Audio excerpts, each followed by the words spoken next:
la población, el N, el total de esos 700, es igual a N1, pero mayúsculas, porque es la población, más N2, o sea, el total de empleados que hay en el área operativa lo llamamos N1, el total de empleados que hay en el área venta lo llamamos N2, el total de empleados que hay en el área administrativa lo llamamos N3, el total de empleados que hay en el área auxiliar lo llamamos N4. Entonces ahora lo que nos toca es repartir de manera proporcional los tamaños de muestra. Es decir, vean, mi estudio va a quedar conformado por 310 porque el investigador dijo que eso era, él calculó el tamaño de muestra y dijo que eso era. Entonces yo de toda esta población de los 700 empleados que tengo aquí, saco 310, los saqué y me los traje para acá. Pero entonces, acá yo tengo que tener en cuenta, como se trata de hacer una muestra representativa de la población, entonces quiere decir que cada uno de estos estratos, porque estos ya se llaman estratos, el área operativa ya es el estrato, cada uno de esos estratos debe quedar representada en esta muestra, y lo podemos representar de tres maneras. Una que la llamamos de manera proporcional, que es conservar la misma proporción de elementos que hay en la población, conservarlo en la muestra. Otra que puede ser de asignación igual y que no es muy utilizada, porque pues imagínense, por ejemplo este que tiene 250, ¿cuánto me da 310 dividido 2, 4, 5? Que sería la asignación igual, me daría 6 por 5, 30. Ah, sí, es 4. Ah, 6 dividido 4. Es 7 por 30. ¿Cuánto? 7 y pico. 77,5. Bueno, 77,5. ¿No sería lo mismo sacar de aquí 77 que este que también, que es más alto, ¿cierto? Esa es la asignación igual. Sin embargo, en algunos estudios se utiliza y no quedaría mal el estudio, sino que a uno de estadístico casi no le gusta. A uno le gusta más la asignación que es proporcional, porque es como una asignación más justa, ¿cierto? Entonces, ¿cómo hacemos? Vamos a repartir 310 elementos, o sea, los 310 que yo tengo que sacar de allí tienen que salir de manera que cada uno de esos estratos esté representado. Entonces, en la asignación proporcional, ¿cómo lo haríamos? Entonces, voy a escribirlo aquí arribita, asignación proporcional. Asignación proporcional. Quiere decir que voy a sacar el NI, N minúscula. Es decir, el N del estrato 1, el N del estrato 2, así. ¿Cómo lo voy a hacer? Bueno, voy a hacerlo aquí primero que todo para que les quede pues ahí como es que lo hacemos. Con plastilina. Sí, lo que tenemos que hacer es coger 310, que es el total de la muestra. Yo lo coloco aquí. O sea, el N1, voy a escribirlo por aquí, este tablero está muy pequeño. Va a ser igual a 310 por punto 21. Es decir, que este punto 21 es la proporción que representa el estrato 1 en la población. Y así me va a quedar en mi muestra. ¿Sí? Entonces, ¿cuánto nos da? 310 por punto 21. 66.42. ¿Nos da cuánto? 66.42. Entonces nos da 66.42. Resulta que el muestreo, cuando nos da un decimal así como este, podría ser de 66.02. Yo lo debo redondear al entero superior siempre, porque si no estaría incrementando el error de muestreo. Entonces me da 66.42, yo le escribo 67. ¿Sí? O sea que voy a sacar del área operativa para llevarlo a mi muestra 67 empleados. ¿Cómo los selecciono? Eso, cojo el listadito de los del área operativa, y ya sé que son 150, genero 67 números aleatorios, y esos son los que quedaron en la muestra. Bueno, entonces, La 312. o sea que entonces hagamos la formulita. Esto se hace generalmente, a ver, uno como estadístico, cuando está haciendo el diseño de un muestreo, hace esto en Excel, así como lo estamos trabajando. Así es como lo trabajamos realmente en la vida pues real, cotidiana y profesional del estadístico. Que a mí lo que me interesa es cómo mostrarles a ustedes realmente cómo es que manejamos la estadística en una investigación, ¿cierto? Así es como lo hacemos. No hay otro método, no hay esta grafis que me sirva para hacer esto, no hay SPSS, no. Entonces, listo, lo hacemos así. Entonces sería 310 por .21 y me da 66. Entonces yo le coloco aquí de una vez. ¿Lo vamos a hacer para cada uno? Sí, hay que hacerlo para cada uno. El N2 sería lo mismo. Sería más para que sepa que es una fórmula que le voy a dar. El tamaño de la muestra que ya me dieron por .29 me da 88.57, o sea que 89, perfecto. El N3 310 por 111.36 me da 111, lo coloco aquí, 111. N4 me daría 310 por .14, o sea 45.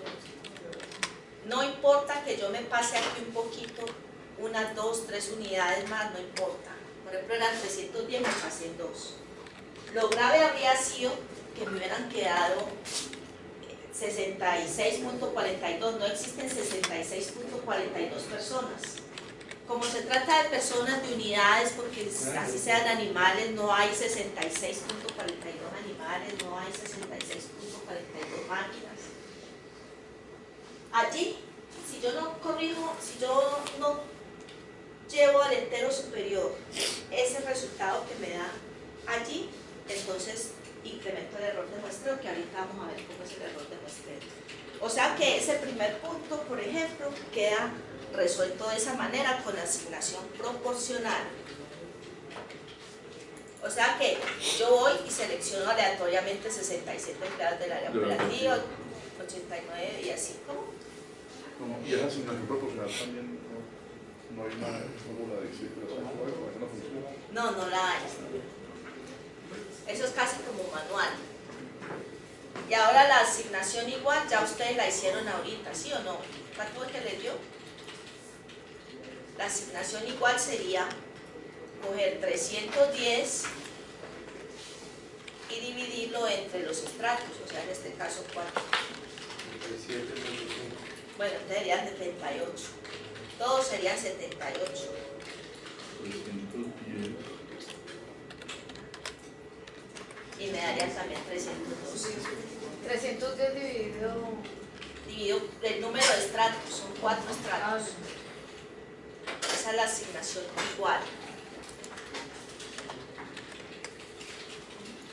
Si no hay ninguna función en Excel que me haga esto, en ningún paquete tampoco me lo hace. Esto es como, digamos, el trabajo operativo del estadístico, ¿no? Y eso pues que es todo un diseño de muestreo facilito, porque hay unos, ahorita lo vemos, unos diseños de muestreo muy complejos. Coges el tamaño de la muestra y lo divides entre el número de estratos. ¿Sí? No, dividido.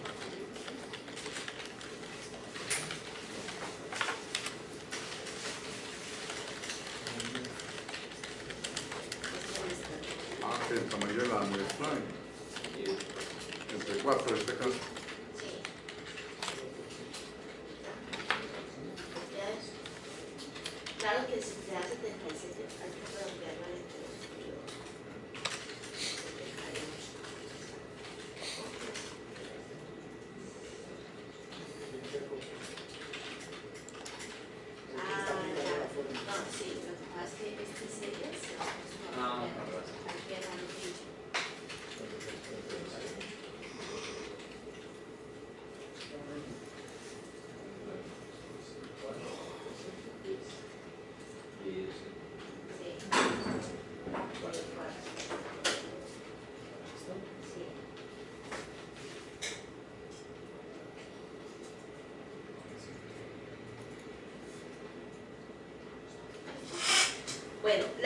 asignación óptima.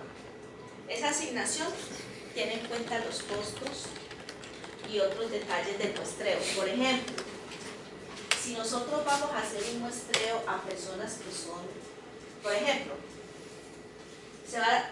la unidad de observación son los presidentes o los gerentes de producción de la industria manufacturera en la ciudad de Cali.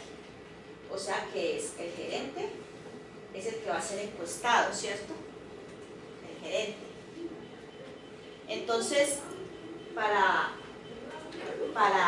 que ese gerente sea encuestado y van a hablar de producción, por ejemplo, de productividad, para que sea pues bien atendido y todo eso, necesitaríamos unos encuestadores, no cualquier encuestador, sino que se necesitarían personas que sepan conversar con ese gerente. Es decir, no podríamos enviar, por ejemplo, estudiantes de bachillerato, ni podríamos enviar estudiantes ni siquiera del pregrado. Tendrían que ser estudiantes recién graduados para poder que estén al nivel del gerente de producción. Y para pagarle a ese recién egresado, no es lo mismo pagarle a ese recién egresado que pagarle a un chico pues, de bachillerato, ¿cierto? Entonces, allí se tienen en cuenta los costos. Entonces, si yo tengo que encuestar 312, pero se me sale del presupuesto, entonces yo tengo que asignarle, hacer otra ponderación diferente para que esto me baje un poquito y pues mi estudio pueda llevarse a cabo con los recursos que tengo y siga siendo bueno. Entonces eso depende de... Ahora, si la encuesta es en la ciudad de Cali, pues bueno, hay que ir a Yumbo, hay que ir a Jamundí, a Tuluá, eso me incrementa los costos. Entonces todo eso lo tengo que tener en cuenta, la distancia, el transporte, la persona que va a encuestar, ¿sí? Uno cuando está haciendo el diseño del muestreo tiene que tener en cuenta todos esos detalles para poder que el precio, porque en la investigación todo tiene que estar fríamente calculado e integrado e interconectado, ¿cierto? Entonces uno lo tiene. Por ejemplo, nosotros la otra vez estábamos haciendo un estudio en el Centro Nacional de Productividad y obviamente era el que le acabo de comentar, pero ese era a nivel nacional. Entonces había que tener encuestadores en Barranquilla, Bogotá, Medellín, Cali, las principales ciudades del país. Y no podía ser cualquier persona, porque imagínense, el nombre era del Centro Nacional de Productividad y el Centro Nacional de Productividad no podía guiar a cualquier persona. Ahora, los de aquí de Cali, normalmente buscamos personas que tuvieran transporte, se les daba para la gasolina y todo, pero que tuvieran transporte, que dieran una buena imagen cuando llegaran a representar el Centro Nacional de Productividad. Todo eso se tiene en cuenta en la investigación. Ahora, por ejemplo, la otra investigación que les comentaba de las personas en situación de discapacidad lo hicimos con estudiantes de la Javeriana. Ellos iban hasta los hogares a hacer las encuestas allá. Entonces no era tan costoso, además porque a ellas solamente se les pagaba el transporte y un seguro pues por si les llegaba a pasar algo, porque si les tocaba ir a todo Cali, a Agua Blanca, a Ciudad Jardín, a cualquier parte, entonces cualquier cosa les podría pasar. Bueno, yo voy a grabar esto, yo voy a grabar como ejemplo de muestreo en clase. Ahorita lo grabo. Entonces queda claro el muestreo estratificado, ¿cierto? Ese es muy común dependiendo pues del estudio. Lo han dicho, todos son comunes. Ahora, veamos lo que es el muestreo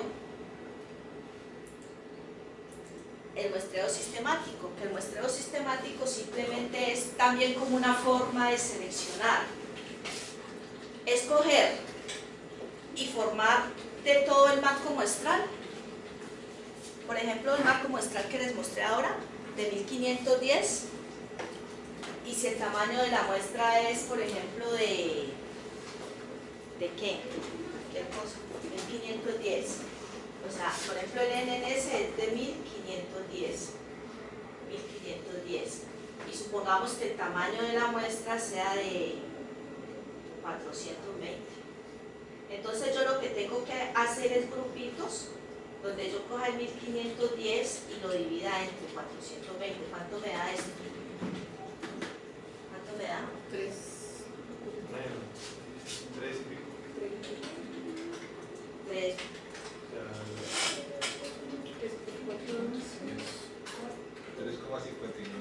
3,59. Yo lo redondeo a K igual a 4. ¿Qué hago con eso? Armo grupitos de A4. Armo grupitos de A4 y selecciono aleatoriamente esos 4. ¿Sí? O reparto así, o sea, este es todo mi marco muestral donde está el 1, el 2, el 3, el 4, el 5. Entonces, este es un grupo. Hay varios métodos. Mire, unas personas, por ejemplo, pueden empezar a decir, no, pues el 4, el 8, el 12, todos los múltiplos de 4 serían los que saldrían en la muestra.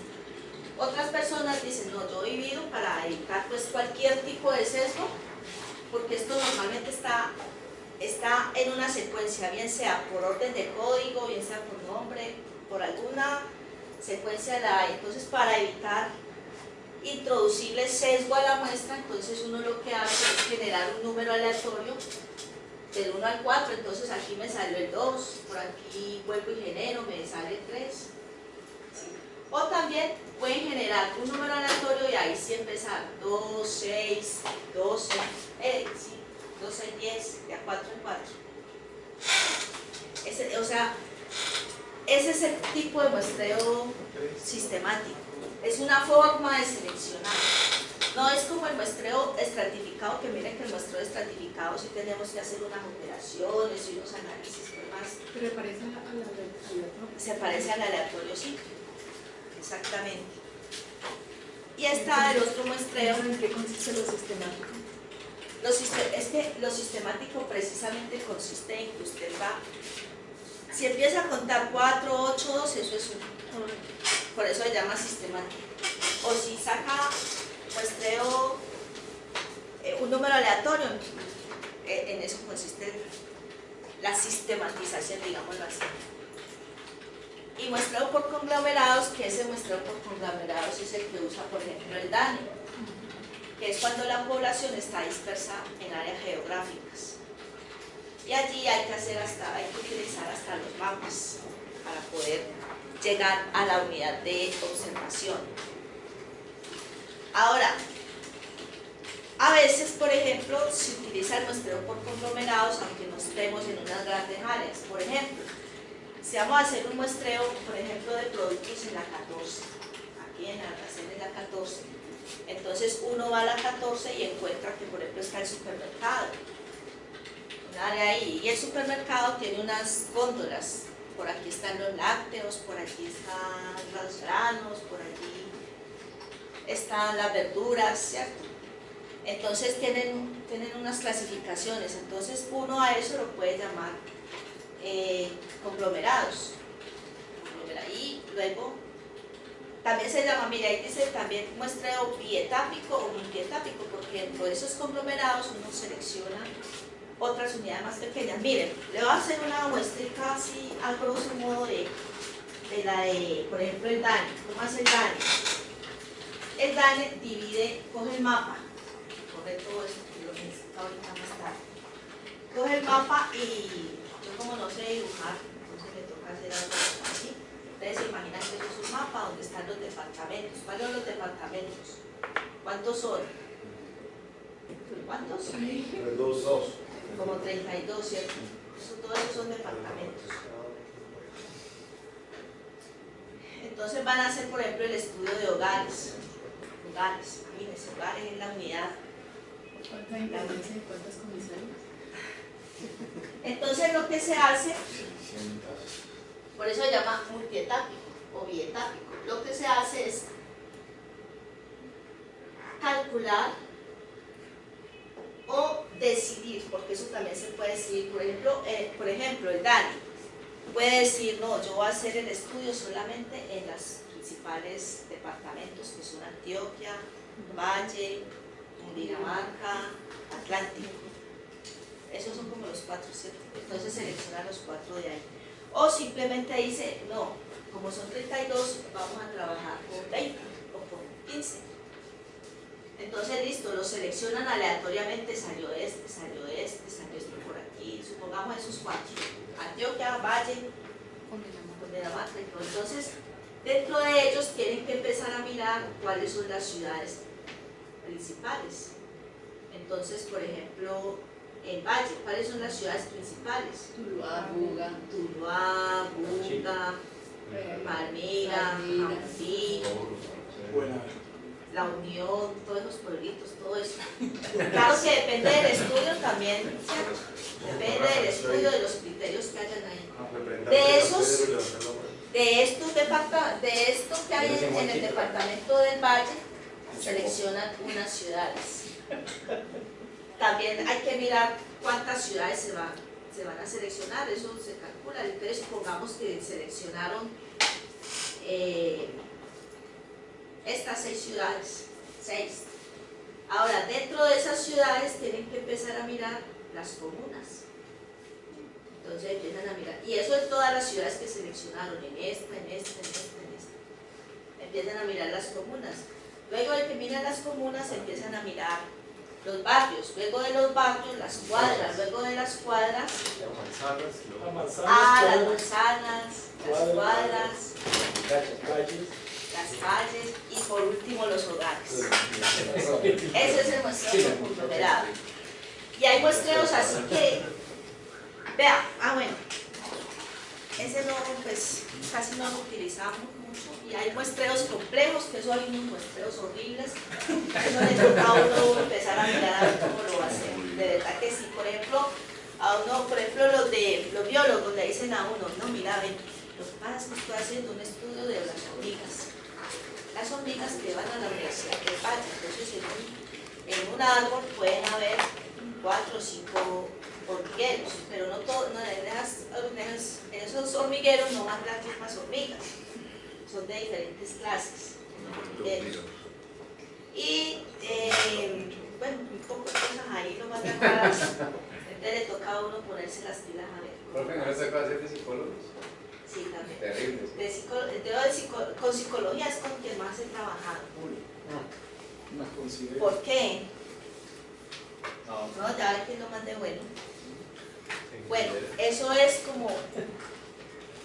Bueno, y el muestreo no probabilístico es el que no hace uso de la probabilidad. Ese ni siquiera necesita banco muestral, ¿cierto? Y son esos muestreos así que por conveniencia, muestreos de criterios, bola de nieve. ¿Cuál es bola de nieve? Bola de nieve es cuando, por ejemplo, vamos a hacer un estudio y la población, el acceso a la población es muy complicado. Por ejemplo, pensemos en ir a Siloé, por ejemplo, donde hay pandillas y hay que pedir permiso para entrar allá. Entonces, la bola de